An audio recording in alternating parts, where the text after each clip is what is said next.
An entire tribe of Israel was nearly erased from history, not by foreign invaders, not by pagan armies, but by their own brothers.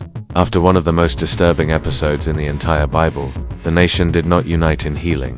It fractured, it mobilized, it went to war against itself. And by the time the violence ended, only 600 men from the tribe of Benjamin were left alive. 600 paws. And here's what makes this even more shocking. Centuries later, from that nearly destroyed tribe, would rise Israel's first king, which means this civil war almost erased the future monarchy of Israel before it even began.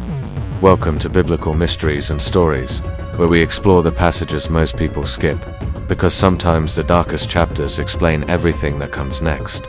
This is what happened after Judges 19, and why Judges the 20th and the 21st of May be the political turning point of the entire Old Testament.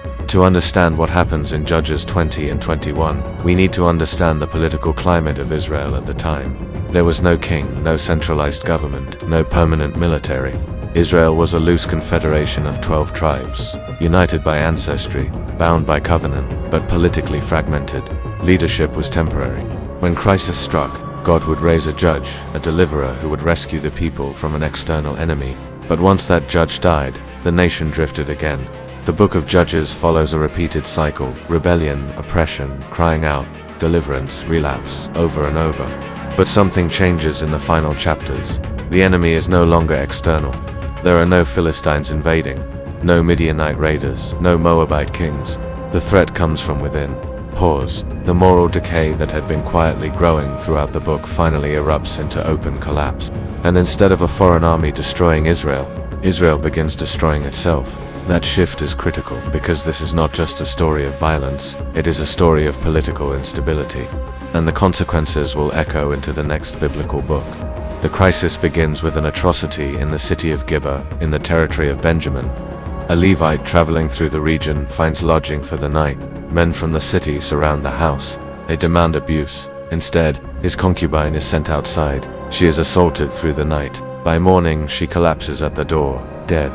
Pause. In the ancient Near East, hospitality was sacred. To violate a guest was not merely immoral, it was societal betrayal. The Levite responds with a shocking act. He cuts her body into 12 pieces, and sends one piece to each tribe of Israel. It is graphic, disturbing, but effective. The tribes gather, 400,000 armed men assemble at Mizpah. This is national mobilization. They demand justice from Benjamin. Hand over the guilty men of Gibeah. But Benjamin refuses. Why? Because in tribal societies, loyalty to kin often overrides abstract justice. To surrender the men would mean collective shame. Instead, Benjamin chooses solidarity over accountability. Pause. And that decision transforms a crime into a civil war. Benjamin gathers 26,000 warriors. Among them are 700 elite left-handed slingers, described as capable of striking a hair and not missing. Israel seeks guidance from the Lord. Who shall go first? The answer: Judah. They attack, and they lose. 22,000 Israelites die in a single day. Pause. They return, they weep, they seek God again. They attack again, and they lose again. 18,000 more fall, 40,000 dead, fighting their own brothers. This mirrors a pattern we've already seen in Judges.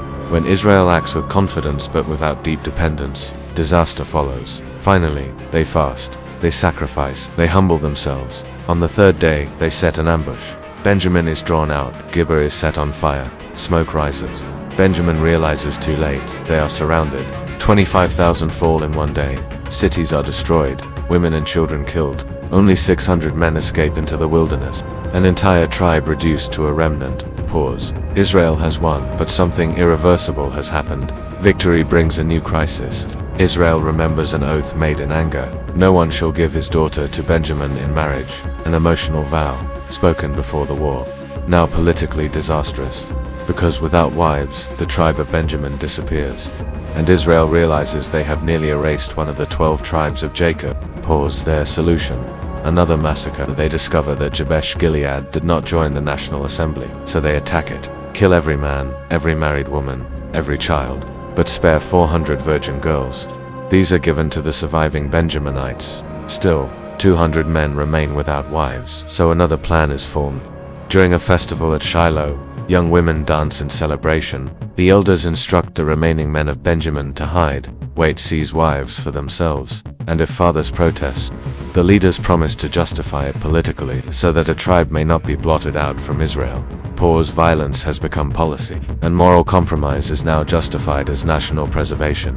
No judge rises to stop it, no prophet speaks. The silence is deafening. The book of Judges closes this section with a repeated line. In those days there was no king in Israel. Everyone did what was right in his own eyes. This is not random commentary. It is political theology. The writer is preparing the reader for what comes next, because after Judges comes 1 Samuel, and in 1 Samuel, Israel demands a king. Why? Because tribal chaos had proven unstable. Civil war, mass slaughter, kidnapping, moral collapse. The nation has seen what decentralized leadership produces when restraint disappears. And here is the irony. From the tribe that was nearly erased in Judges 20, would rise Israel's first king, Saul, a Benjaminite. The tribe reduced to 600 men in the wilderness becomes the tribe of Israel's first monarch in 1 Samuel 9, which means this civil war almost erased the political future of Israel. The monarchy, the transition of power, the reshaping of the nation, almost lost because of internal decay. Judges does not just tell a tragic story, it explains why Israel will soon ask for a king. The book of Judges begins with incomplete obedience. It ends with internal collapse, not because of foreign invasion, but because of moral erosion. Cycle after cycle, compromise after compromise, until brother turns against brother and justice turns into vengeance. Judges 20 and 21 are not just disturbing chapters, they are the bridge between tribal chaos and royal authority. They explain the instability that makes monarchy seem necessary, and they reveal how close Israel came to losing its own future. Here on Biblical Mysteries and Stories, we don't just tell the story, we trace the consequences, because sometimes the darkest chapters shape everything that follows. Until the next mystery.